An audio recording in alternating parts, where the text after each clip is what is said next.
오늘 보여드릴 그림책은 영어 그림책이에요. 올리비아 세이브스 더 서커스. 이 책은 아쉽게도 한국판 그 서커스 고개사 올리비아는 절판입니다. 그래도 뭐 이 책은 영어로 봐도 굉장히 재미있거든요. 그리고 영어 그림책으로서의 장점들도 좀 있기 때문에 그 부분도 같이 보도록 할게요. 이 책은 명랑하고 엉뚱한 이제 소녀 돼지 올리비아 시리즈 중에 한 권입니다. 올리비아 시리즈 첫 번째 책은 이 그래도 엄마는 너를 사랑한다 이 책인데요. 이 책의 첫 문장이 뭐냐면 올리비아는 할 줄 아는 게 많아요. 사람들을 지쳐 쓰러지게 하는 건 특히 잘하고 자기가 지쳐 쓰러지는 것도 잘해요 입니다. 도대체 얼마나 에너지가 많고 뛰어다니는 애면 자기가 지쳐 쓰러지는 것도 잘하고 주변 사람들 특히 엄마를 지쳐 쓰러지게 하는 것도 잘한다. 이럴 정도로 이제 이 명랑한 이 올리비아가 까불고 날뛰는 이야기인데요. 이 이야기가 이제 올리비아 세이브스 더 서커스 고개사 올리비아에서는 학교에서 방학 때 뭘 했냐고 이렇게 돌아가면서 발표하는 시간에 일어난 일입니다. 올리비아가 여름방학 동안 자기가 뭐 했다고 얘기를 하냐면 서커스 구경을 갔는데 하필이면 그날 서커스 단원이 죄다 병이 난 거예요. 누구는 귀에 병 나고 누구는 뭐 이래저래 다들 아파가지고 공연을 할 수 없는데 자기가 줄타기도 하고 트램펄린도 타고 사자쇼도 하고 그래서 이 서커스 공연을 구해줬다 뭐 이런 얘기입니다. 근데 이제 애가 너무 진지하게 뻥을 치니까 선생님이 진짜냐? 하고 물어봐요. 진짜래요. 정말 다 진짜야? 거의 다 진짜예요. 이런 식의 대화를 하는데요. 제가 아까 이 책은 영어 그림책으로 봐도 재밌다고 말씀드렸잖아요. 여기서 대화를 이런 식으로 합니다. Was that true?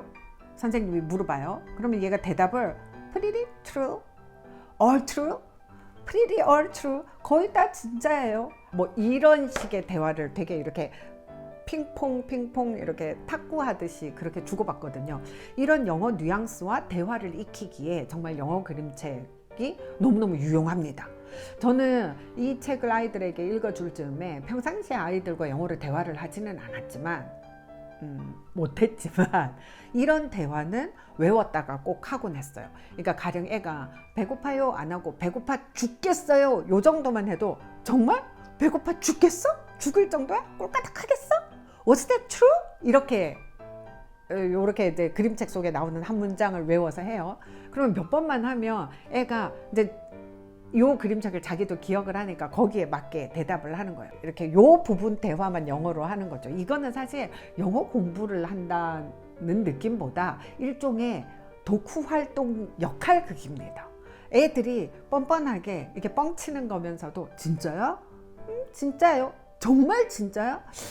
거의 다 진짜죠? 뭐 이런 뻔뻔하게 대답하는 즐거움에 너무 재미있어 해요. 근데 말이 나와서 말인데 영어 그림책 읽기는 엄마에게도 나쁘지 않습니다. 저는 아마 영어 그림책을 아이들과 함께 읽지 않았으면 맨날 정말? 그거 진짜야? Was that true? 이런 표현 절대로 안 하고 맨날 찾나? Really? 이것만 했을 거예요. 근데 이제 어쨌든 이 올리비아 이야기의 첫 장면, 이 서커스 고개단의 첫 장면에 나오는 요 장면은 그림책과 동화책의 차이가 무엇인지 한눈에 보여줍니다. 여러분들 그림책과 동화책이 뭐가 차이가 나는지 아세요? 흔히 글자가 많으면 동화책, 그림이 많으면 그림책이라고 생각하기 쉬운데요. 글과 그림의 관계에 따라서 그림책이냐 동화책이냐가 나뉩니다. 동화책에도 글과 그림이 있고 그림책에도 글과 그림이 있는데 이 관계가 동화책에서의 글과 그림은 글이 먼저 있고 그림은 이 글을 보충 설명해 준다는 거죠. 그런데 그림책 같은 경우에는 그림책에 물론 글자가 없는 그림책도 있습니다. 문장이 없는 그림책도 있지만 일단은 글과 그림이 다 있다고 생각을 했을 때 그림책에서는 글과 그림의 관계가 세 종류로 나뉘어요. 첫 번째는 동화책처럼 글이 있고 이 글을 보충 설명해 주는 그런 그림이 있을 수 있어요. 그리고 또 두 번째는 글이 말하지 않는 부분을 그림이 해주는 경우도 있습니다. 세 번째는 글이 하고 있는 말이랑 그림이 하고 있는 말이 아예 반대의 이야기도 합니다. 그러니까 글이 전하는 서사가 있고 독립적으로 가는 그림의 서사가 있다는 거죠. 딱 이 장면이 그렇습니다. 이 장면에 보면 올리비아가 이제 걸어가면서 그래요. This is a big help to her mother. 그 앞장이 동생들한테 팬케이크를 해먹이는 장면이거든요. 이게 이렇게 동생들한테 팬케이크를 해먹인 게 엄마한테 큰 도움이 되었어요. 이렇게 말은 했는데 문장은 그렇게 되어 있습니다. 그런데 그림을 자세히 보면 막 그릇이 산더미같이 쌓였죠. 저 설거지거리들. 정말 올리비아가 엄마한테 큰 도움이 되었을까요? 사실은 엄마가 그거 치우느라고 더 고생을 했을 텐데 아이들이 이런 장면에서 되게 빵 터져요. 애들도 보면 알거든요. 그런데 이 올리비아가 자는 침대 위에 웬 흑백 사진이 걸려 있습니다. 이 올리비아 시리즈에는 가끔 이렇게 실물 사진이 걸려 있을 때가 있어요. 이제 2001년 벌써 25년 전이네요. 2001년 칼데코상을 받은 올리비아. 우리나라에서는 그래도 엄마는 너를 사랑한단다. 이 작품에서는 잭슨 폴록의 그림과 드가의 그림이 실물 사진으로 있고요. 이 그 서커스 고개사 올리비아 saves the circus, 여기에서는 침대 위에 있는 흑백 사진이 이 사진입니다. 침대 위에 있는 흑백 사진이 자그만치 3번이나 나옵니다. 저는 이 사진을 처음 봤을 때 이게 누구지? 하고 한참 걸렸어요. 사실은 검색해 봐서 알았어요. 네이버에 스마트 렌즈로 이렇게 찾아보게 했거든요. 그랬더니 엘리너 루즈벨트라는 거예요. 미국 어린이들은 딱 보면 알려나요? 사실 엘리너 루즈벨트는 프랭클린 루즈벨트의 아내이자 UN 인권위원회의 의장으로서 세계 인권 선언을 탄생시키는데 활약한 굉장히 유명한 여자란 말이에요. 여자 인권 운동가이자 정치인으로도 굉장히 유명한 사람인데, 그러니까 우리나라로 치면 거의 뭐 우리나라 애들이 신사임당 초상화에 익숙한 것처럼 이 엘리노어 루즈벨트의 사진에도 익숙할까요? 어쨌든 이렇게 그 올리비아의 침대 위에는 엘리노어 루즈벨트의 사진이 있습니다. 올리비아의 롤모델일까요? 사실 그림책에서 이렇게 뭐 흑백 실사 사진이 있다고 해서 이걸 구태여 어린이 독자들이 다 알 필요는 없어요. 이거 다 알려주면 오히려 어린이 독자들이 싫어할 수도 있죠. 그런데 이게 누구인가? 뭐 어떤 사진이나 명화 같은 게 있을 때 도대체 이 작품이 왜 나왔나, 이 책에서 이거를 작가가 여기에 배치를 한 이유는 뭘까? 이런 것들은 어린이 독자보다 성인 독자를 위한 즐거움일 때가 더 많습니다. 그림책 종류 중에 성인과 어린이를 동시에 독자로 삼는 거를, 그러니까 듀얼 오디언스, 둘 다 독자로 동시에 삼는 그런 책들을 보고 크로스오버 그림책이라고 하거든요. 그러니까 크로스오버 그림책의 특징 중에 하나가 똑같은 그림책이라도 아이가 느끼는 즐거움과 어른 독자가 느끼는 즐거움이 다 따로 있도록 작가가 굉장히 이렇게 다양하게 레이어를 만들어 놓는 거, 이게 이제 크로스오버 그림책의 특징인데요. 꼭 작가가 반드시 이게 크로스오버 그림책이야 이렇게 정하지 않았더라도 잘 만든 그림책들은 아이가 느끼는 즐거움의 부분이 있는가 하면 읽어주는 어른 독자들에게 즐거움을 주는 부분들이 꼭 있습니다. 사실 이 올리비아 시리즈만 해도 구태여 크로스오버 그림책, 그러니까 독자가 어린이랑 성인이 다 염두에 둔 그런 책은 아니거든요. 그럼에도 불구하고 이런 실사 사진 같은 걸 보면 엘리노어 루즈벨트 사진을 왜 넣었을까? 어른들은 이런 즐거움을 가질 수 있는 거죠. 아, 이거 하고 알아보면 그 책이 더 매력적으로 느껴지게 하는 어떤 숨은 코드입니다.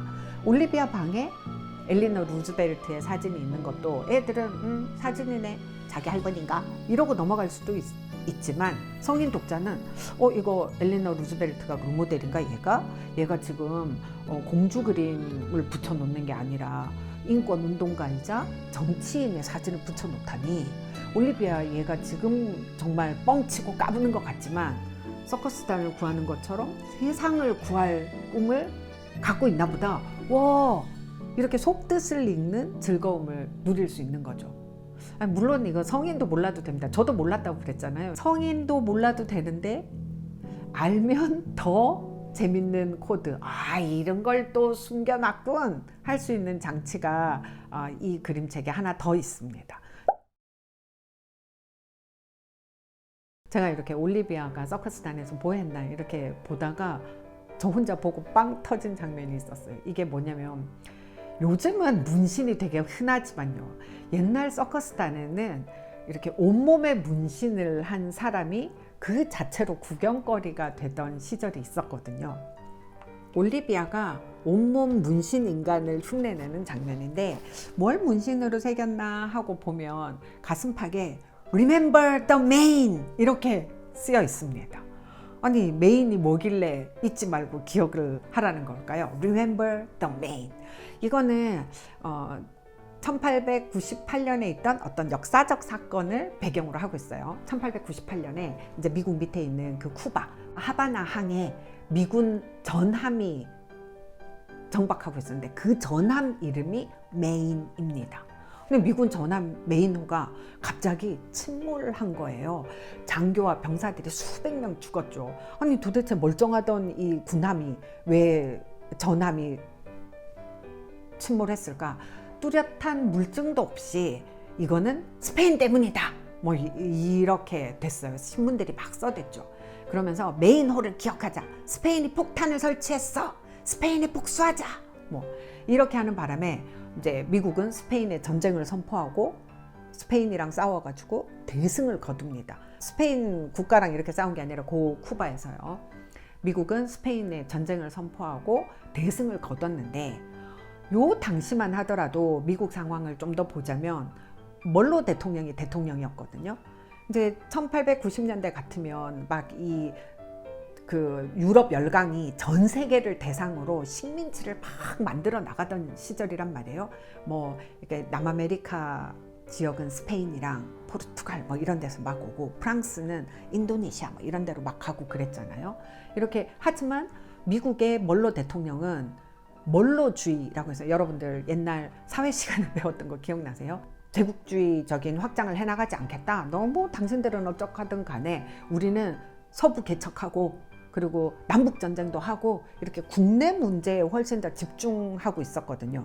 하지만 미국 안에서도, 아니, 다른 나라들이 지금 유럽 열강 봐, 저렇게 힘없는 나라들을 막 쳐들어가가지고 자기네들 그 파워를 막 넓히고 있는데, 우리도 다른 나라의 영향력을 가져야지. 그래야지 우리 시장도 넓히고, 우리가 전 세계에 좀 파워를 갖자, 이런 목소리가 막 올라오던 중이란 말이에요. 그러니까 멀로 대통령의 고립주의에 맞서가지고 우리도 좀 파워를 갖자, 이런 얘기가 나오는데, 쿠바에 있던 메인호가 침몰하니까 당시 쿠바를 식민지로 삼고 있던 스페인에게 전쟁을 건 거죠.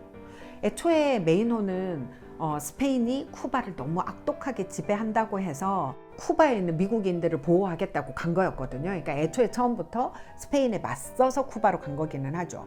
근데 이제 이때 스페인과 싸워서 이기는 바람에 미국은 스페인으로부터 괌도 뺐고, 그때부터 괌이 미국령이 된 거예요. 그리고 지금도 쿠바에 있는 미국 관타나모 해군 기지 있잖아요.